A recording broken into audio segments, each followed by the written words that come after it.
Megastar Shakib খানের প্রথম স্ত্রী অপু বিশ্বাস হঠাৎ মিডিয়ার সামনে। কিন্তু এখন প্রশ্ন হচ্ছে, হঠাৎ করে মিডিয়ার সামনে তিনি কেন?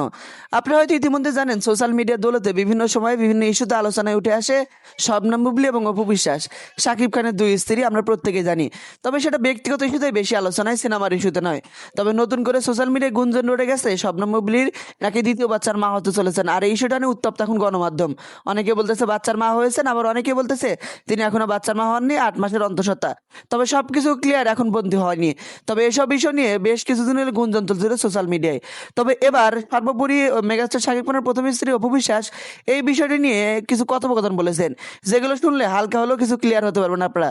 তো চলুন আমরা সেই অপু বিশ্বাসের মুখ থেকে সেই কথোপকথনগুলো একটু মনোযোগ দিয়ে শুনে আসি।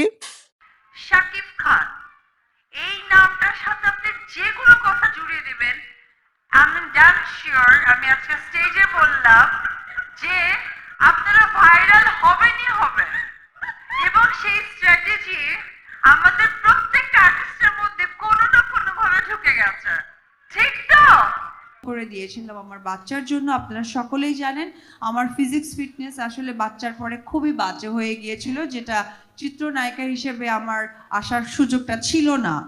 তখন দেখেছি সিনেমা হল ছিল 50টা, আলহামদুলিল্লাহ এখন কিন্তু আমার 200টা সিনেমা হল এই যে বাড়ছে। তো এই মোমেন্টে আমাদের সবচেয়ে যেটা চলচ্চিত্রের জন্য একদম সাধুবাদ, যে সিনেমা বানানো হচ্ছে, একটা হেলদি কম্পিটিশন হচ্ছে।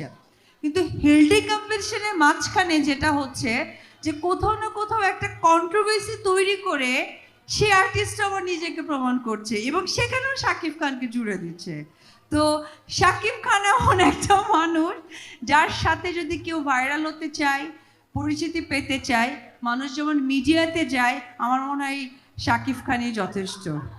নিউ ইয়র্কে আসেনি এমন কোনো আর্টিস্ট নেই, বা এমন কোনো আর্টিস্ট তারা এখানে নিজেকে ফ্যামিলিগতভাবে যুক্ত করছে তাও আমরা বলবো না।